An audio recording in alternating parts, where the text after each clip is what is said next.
Shaon, Shaon, Shaon, office নেই? Office? হ্যাঁ যাবো তো। তুই আমার আগে কেমনে কি? শোন, ওই সজনের নাস্তা বানিয়ে আনছি, তাহলে ওইটা খায় নিস। আমি গেলাম। রে, মন খারাপ করে বসে আছিস না? না, মন খারাপ না, হঠাৎ করে অনির্বাণের কথা খুব মনে পড়তেছে। ভুলে যাই বলে এটা নিয়ে ভাববার সময় আছে না। দেখ আজকে ওরা দেখো কত সুন্দর না, আমি না তোকে কথা বলতে চাই। আমি না তোকে অনেক ভালো আছি, আমি না তো পিছনে বাঁচতে পারবো না।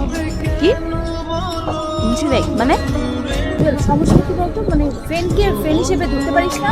মেয়ে ছেলের মধ্যে কি সবসময় ডিফারেন্সিয়েট করতে হবে? মানে ব্যাপারটা দেখ, তুই কিন্তু ভুল বুঝছিস আমাকে। আসলে এমন কিছু না, আমি আসলে অনির্বাণ কি তোকে আসলে এই কথাগুলো বলছিল? জুয়েল, বুঝতে পারছি, আর বলবে তুই এটা কি করছিস? আসলে এটা ভুল মানুষের বিষয়।